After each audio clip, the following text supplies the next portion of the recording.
welcome to Furious Driving, and this, as you will have no doubt seen in the last episode of Furious Driving, is the latest addition to the Furious fleet. A somewhat unexpected addition because we went from Quentin the Rover 200 Convertible, a very rare, fairly luxurious summertime special, to this, the mud-plugging Pioneer. I don't think really anyone saw that one coming. Now, unlike things like the Crown Victoria, which I've been absolutely desperate to get hold of for years and years, the 200 VI, which is a car I've kind of had a hankering for a long time, it's not something I've really talked about much. Is the fact that although I've owned a Series 1 Freelander many years ago, back when they were new, I've often thought to myself this would be a good future classic to maybe tuck away in a barn somewhere. That thing we always say we're going to do, but we never quite get around to it, because it is the pioneer of the modern small SUV format. Although this isn't really what I call an SUV, because it is an actual proper 4x4. I'll go and do a full history, development, driving review in another video. It goes for a drive with a full history of the CB40 Pathfinder Series 1 Freelander in a few weeks' time. But today, I'm just going to take a look around at what we've actually got here on the drive in front of us and what this latest project is going to be. And I'm hoping it's not too much of a project, because I really don't need another big project. Now, I know a lot of people are confused, mystified, angry even that I got rid of Quentin, but that was always going to happen, and I'll have a bit more of a longer chat about that over on the Furious T-Brake channel either today or tomorrow to sort of go through my reasons and my thinking, but that was always the plan, was to move Quentin on. Needless to say though, we have now got this. The plan was to get one less car on the fleet, and because this car was a part exchange, it's worth less than Quentin, so therefore I've got less car. You follow my logic, I'm sure. Every car needs a name. I'm not very good at giving them, but Crown Vic we're calling Harry or Bosch. Haven't really decided which. I think I might just call him Bosch. It's quite a good name.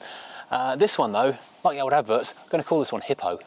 Just look at it, it looks like a hippo. It's even got the ears on the side. Something that kept on coming up in the comments is this number plate, which apparently seems to say something. I can't see it myself. Well, I actually was planning to take this as part of the deal with the car and sell it separately, although Mrs. Furious has now seen it and has decided she wants it on her Mini, so that might not get sold quite so quickly as I planned. So this will go back to an 03 plate instead of being the Yes plate, and that's not a rude word at the front at all, honest. Now, I've always thought that these were a really clever bit of design. They've kind of captured the chunky defenderness and discoveryness that gives it that real off-roader, practical, you know, Tonka toy kind of feel about it. You look at it and it looks purposeful, but at the same time it looks kind of cute and friendly and non-threatening. So it's managed to combine the elements of both sides of being a proper off-roader with being something warm and friendly and fuzzy and approachable. And as well as that, there's lots of clever design things, like these black unpainted cladding bits around the bumpers, the wheel arches, like on an early Mini, are really handy. If you're going to take it off-roading through the woods, you can bash this up and scuff it up. If you need to replace it, it's just cheap black plastic, and for the most part it will shrug damage off. Likewise, car park dings and things, if you're going around Waitrose car park, it's not really going to show the damage like a painted bumper would, which I think is a brilliant thing and really looks nice with a contrast, especially with the lighter colours. I had a dark metallic blue one back in 2002, and it also looked really good with that as well. Also, for the same reasons of durability and shrugging off damage, these front wings are actually made of plastic, so they're flexible, so they won't rust, and if you do just knock into something gently, it just flexes. It gives rather than breaking, so lots of clever design. These are plastic headlamps as well, which are back in 1997, a fairly new idea. The Land Rover parts catalogue, which I have got one of those in the loft, I'll go and dig that out for some cutaway B-roll in a second, had lots of fun and exciting things. You got a big plastic bull bar if you wanted to, which could have lots of extra spot and fog lamps built into it. I did have the light grills on mine, which I thought looked quite cool. I still do actually, I stand by that. There are lots of different wheel options. I had 17-inch Vortexes on mine because mine was a dealer reg car where they chucked all the options on it. This one has got, these are 16-inch, I don't know the name of these, are 16s, aren't they?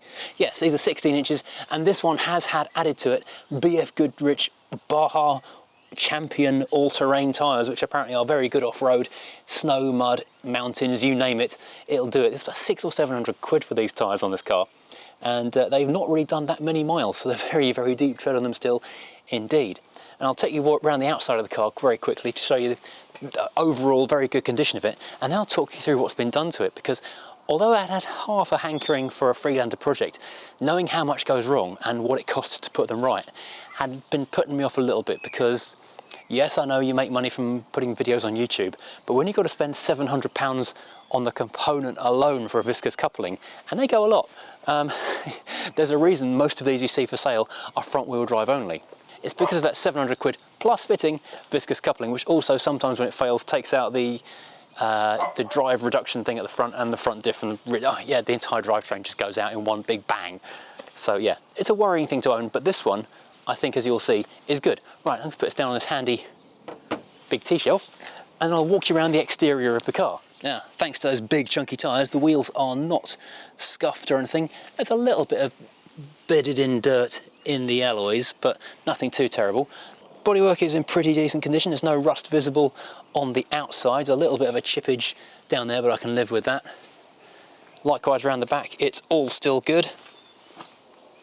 This one is a TD4, so it's a 2-litre diesel, but TD4 means it's the BMW M47 turbo diesel, not the old Montego-derived L series, so it's a lot more powerful. I think they can be tuned up to 140, 150 horsepower. It has got this weird light arrangement, so the brake lights are down here, I think, and the tail lights up here. It's all over the place, but I do really like this up-high brake light above the spare wheel, which is on the carrier on the boot, like a proper off-roader needs to be.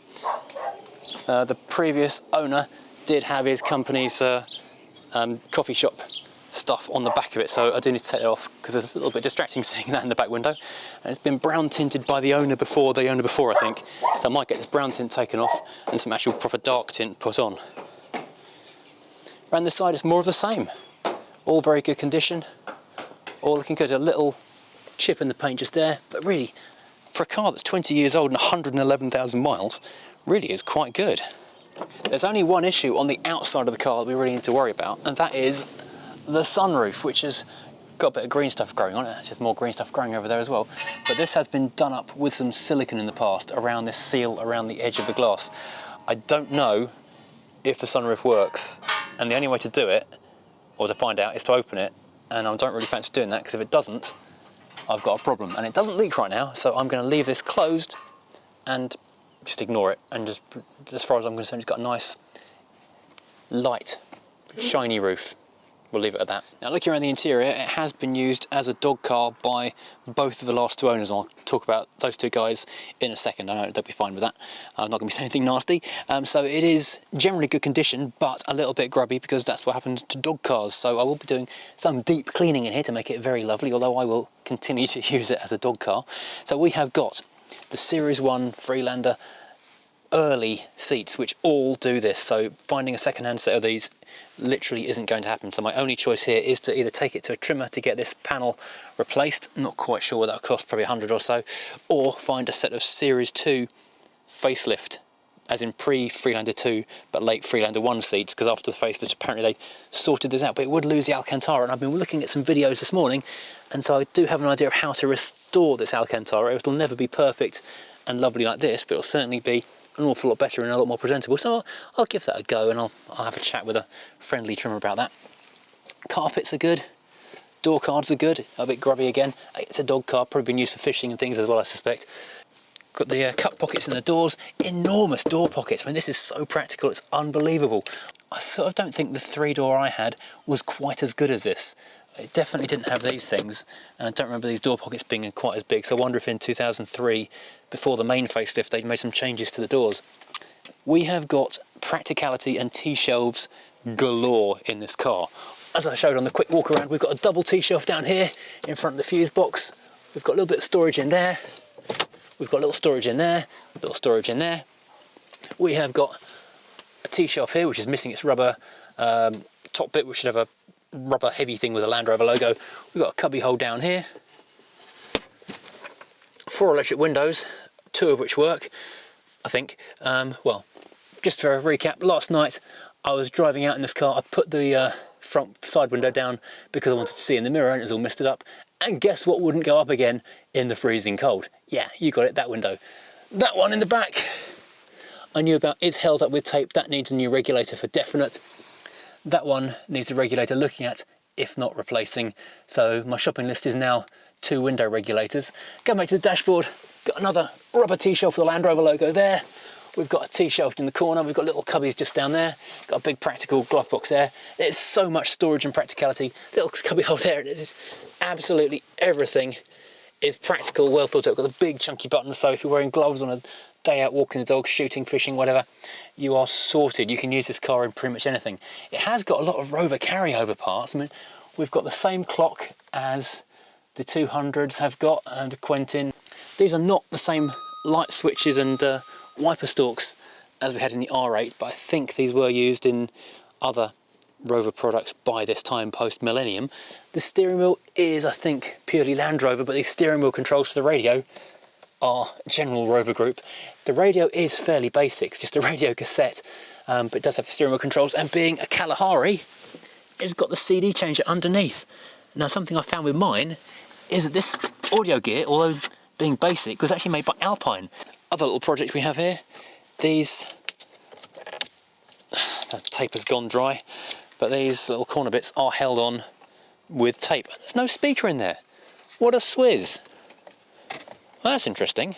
I presume that that is the wire for the speaker, but yeah, the clips have gone on this, likewise on the passenger side, so I will take these off and try and find some that have actually got clips on them, and also I'll try and find some speakers that fit in there as well. They're pretty tiny. It's about 3 centimetre or something speaker, it's pretty small. So yeah, that needs to be taped back on with some fresh gaffer tape. I can probably do a neater job of that as well. It doesn't need to overlap and be quite so visible. We have got, as I say, the sunroof, but we'll leave that closed. And we've got these side lights which don't do anything. However, I have noticed this interior light only comes on with the door, it won't come on with the button, so we do need to look at maybe the switches and these bulbs. In the back, oh yeah, central locking doesn't work on the back doors, so I need to replace that block inside there on both rear doors, because that is what controls the rear, the central locking. Apparently it's a really, really, really common thing. They all do it, sir. So I'm going to assume this rear electric window works. I haven't risked trying it. This has got an indent because apparently these seats were left folded down for something like a decade. So there's a little bit of wear on them. So I guess that's from its early years. And a bit of sand in here as well. Very, very practical though. The roofline, like on a Discovery, steps up. So we've got more headroom in the back, so very, very nice for rear passengers. Got these rear passenger net things up here in the ceiling, so if kids and whatever on a long journey, you can stash stuff up there. Very practical because you've got that as well. It's a really nice car to be. You've even got a power outlet in the back. I mean, this car is literally all about practical. I mean, how many cars beyond luxury, big, fancy things had a power outlet in the back in 2002-03? Not many. It's all more of a half leather, nice leather armrest. It's all very, very good, very, very nice. So far my shopping list is 2 window regulators, 2 door lock mechanisms. Oh, one other thing. This is meant to be power fold mirrors. I did see in an old video of this car, the passenger side one was held on with tape. That one power folds, that one does not. So some investigation needed there. The jackhammer sound is non-standard. I need to go and investigate that one. A really cool thing I love with these cars is when you pull the handle, the glass drops, the tail glass drops. You can actually open this from a switch in the front, and so you can drive around with, oh, it's going to rest on there, with the back window open. They don't advise you don't, because it can suck exhaust gas back into the cabin, but on a warm day it is lovely having that open. This has got this tint coming off, so I'm going to go and get a hairdryer. I'm not going to pull it because it would damage that. I'm going to get a hairdryer, see if we can warm that off enough to take this tinting off, because it's not in the best shape. But in the back we've got a nice big boot. We've got this door pocket here, so more practical. As I showed on the earlier video, we've got storage down here, big enough for a nice big green Stanley metal flask, so you can keep your sandwiches and your cup of tea safely out of the way. It doesn't have a load space cover. I don't know if you've got this as standard with these cars, but you can see the little catches where a load space cover would go, making it a bit more practical. Yeah, you must do, because mine had one in the 3-door. This is the first accessory I'll add to this car. These are actually from my 2002 52 plate Freelander 3-door, which I've had in a shed ever since I sold that car back in 2005, traded it for 156. I have got some back ones for it as well, because I had the full rubber set that I got from the main dealer, but those will go in right now. There we go, much more Land Rover-ish. I'll give this a proper clean up. I wish I could find the rear ones, which will be in a shed somewhere else. I need to keep hunting for them, but there, right. Right, so we do step up into the Freelander like an old Range Rover, the command driving position, which was a real selling point for this thing back when it was unusual to have an SUV or a crossover car being taller than a regular car, and it was something of a novelty back then. Now it's become the norm, so if you want to have something taller than everyone else, you've got to go for something insanely big. So now, the reason I decided to accept this offer of a Part X on Quentin for this car in particular, not just any old Freelander, is its history. The person I sold Quentin to and did the part swap with this car for is someone I've known for a while, and he is someone who collects nice examples of retro cars. So he's got a bit of a fleet of things, but he always makes sure he buys really, really good ones. He's not into doing the work himself, he just wants to get in and drive. So if he's got a car, it's going to be half decent at the very least. And he's not had this car that long, but he got it from a friend of his who looks after his cars, who's an actual mechanic, and he had known this car for a good decade previously because it belonged to a customer, and he'd been doing all the regular maintenance work and repair work and everything else on it for those 10 years. And then when the customer wanted to get rid of it, he bought it off him and did a few more jobs on it, and then it was a project to sell rather than a thing to own. So he had it for not too long. So of the 5 owners on the V5, 2 of them I know exactly who they are, and I've got a really good comprehensive list of what's been done. I haven't got receipts for it all because, being a garage, it's got the other customer's name on the most of it. So, but he has got his own records of it. So I'll tell you what was done. And then I think you'll agree this is probably quite a good buy. So, I had to have the ECU replaced a little while ago. It's just got a later ECU, which is a better one apparently. It has had a complete prop shaft, including new viscous coupling, the VCU, so it's still 4-wheel drive, and that is a £700 part plus his labour fitting the thing. So that's done, I think he said it was done about a year ago, and the car's done like 500 miles, less than 1,000 miles since then. It's got a new Bosch fuel pump and filter, that's £250 worth of kit. The EGR delete has been done because that's something that fails on every diesel car. I think I did the EGR delete on the Mondeo when I had that. Then I put it back on again, then I took it off again. Yeah, it was fast, lots of faff. A new PCV filter. That's an important thing to do. The positive crankcase ventilation filter, that matters on a diesel. It's had a recent oil change using BMW spec oil and a Bosch filter. He only uses Bosch parts really for filters and things. A new air filter from Bosch, a new pollen filter from Bosch. That's all just basic maintenance, all been taken care of. Modified brake switch and new harness from Land Rover, which is 60 quid. Thank you, dog. The rear differential, the transfer box, the automatic gearbox have all had a fluid change, which is like 100 quid's worth of fluid on its own, all using sort of the genuine, correct spec and brand stuff. It's had new track rod ends, and then there were the Lemfora good ones as well. Near side front caliper has been changed, plus a new flexi hose on that one. New front pads from Mintex, so decent ones as well. The rear drums have been stripped, cleaned, adjusted and painted. The car has been fully wax oiled and cavity wax injectioned and stone chip painted, so it's all good underneath, because rot is a real killer on these. Apparently the back of the sills on the floor underneath, we'll have a quick look at that in a second as well, is a really big problem with these, and this one, touch wood, there's no wood in there, it is all good. Every plug I can find is silicone protected to stop the usual connection corrosion, so that's good, especially if you're going to take it through a bit of water. High pressure silicone boost pipes by 2, it's 100 quid. The rear differential mounts, that's 3 of them, they've been done. 2 new Bosch wipers. Now someone said the wiper arms are the wrong way around, and that's why they're not parking properly. So I need to have a quick look at that at some point to make sure those are the correct way around. That would explain why they're parking an inch high. A new genuine Land Rover wiper motor, that cannot have been cheap. Genuine Land Rover rear door lock motor, that's 250 quid. That's another thing that fails fairly frequently on these, and so having that done is another great thing. So all the things which fail a lot on these cars, apart from the windows and door locks, have been changed. So this is why I thought this is a good potential swap. Now I'll talk about the other reasons for getting rid of Quentin on T-brake, but yeah, this is why this car seemed like the one to have. Also, it's an automatic, which I hate, but the clutches are a bit dicey and the gearboxes can be dicey on the manual ones. When I had my 2002, when I got rid of it I got rid of it at the end of the warranty because it was becoming so hard to change gear in that you just couldn't, yeah, you couldn't select a lower gear from a higher gear. It made it a real no fun situation. Do you know what? I've not even looked under the bonnet on this thing yet. Should we do that?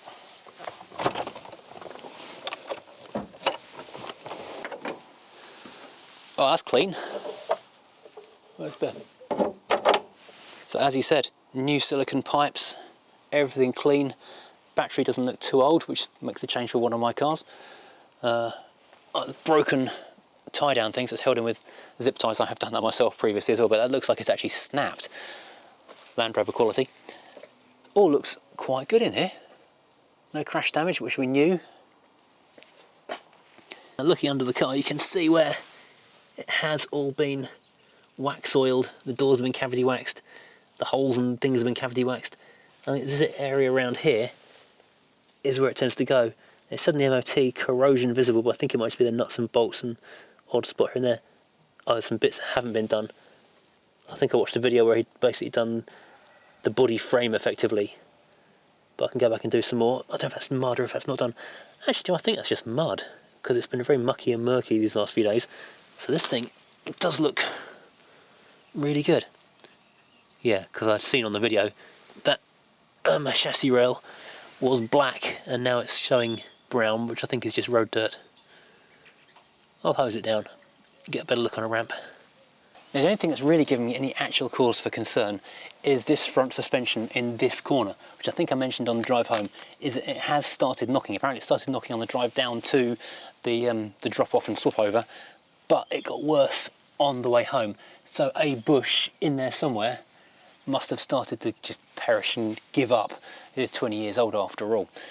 So I need to get under here and figure out what isn't as happy as it needs to be. Hopefully it's just a simple, I don't know, the track rod ends are brand new, so it won't be them, but a different bush or something will need doing. We'll get onto that soon though. So there we have it, possibly the silliest and least needed car in my fleet. You could say, yes, what if it snows? You've got this great thing, but I put a brand new set of Falcon Euro Winters on the Mercedes estate yesterday, so if it does snow, the Merc is going to be absolutely fine, because let's face it, a rear-wheel drive car on winter tyres is better than a four-wheel drive on summer tyres. Okay, this is possibly the best solution of all because it's a four-wheel drive with winter tyres, so it can go pretty much anywhere it wants anywhere. It's a little mule. What am I going to do with it? Well, definitely we'll do a review of the thing and talk about the history of Freelanders. I was going to flip it straight away, but incredibly, and this is very unusual, Mrs. Furious actually says she quite likes it. She's talking about taking it on holiday, getting the dogs in the back of it, keeping it as a dog car, going up to Scotland, camping in it. I hate camping, but I'm pricing up and looking at roof tents because I like the novelty idea of that. Although I'm not sure they're actually very practical, but you know, where do you get changed in a roof tent? It's smaller than an actual tent, but you know, it's cool, and cool counts for a lot. I don't think I want to do a lift kit, but certainly we can put on some body protection, some other Freelander-y bits. So start raiding the back catalogue of Freelander accessories from Land Rover, and there was so much proper off-roading stuff you could buy for these back in the day. Now I know the last owner but one was going to properly off-road it, but then he looked at how good condition the thing was and thought, you know what, it's too nice to do. But I'm sure there's a few things we can do to it which we can make it a bit more off-road friendly, could do a bit of green laning with a few sort of choice modifications that won't really make too much of an impact on it and make too much of a difference. Well, I know this has been a bit of a Marmite choice bringing us to the fleet. A lot of people are absolutely hating it, calling it a dull, boring, you know, why even think about it. Other people though are seeing it, like I am, as a future classic, a retro modern classic and a pioneer, a pathfinder as it was even called in development, of a new genre of car. So it is quite exciting in that respect, and I kind of think it's worth hanging on to and just owning for a short time just to see what they were like back in the day. Let me know what you think, I'm sure you will. This does seem to be the most innocuous but most divisive car I've owned in a while. If I thought the Crown Victoria was going to divide opinion, I was wrong, everyone loves it, apart from 3 people. This one really did surprise me. Right, thanks for watching. Please, as always, like, subscribe, head down to the merch store, and we'll see you again next time.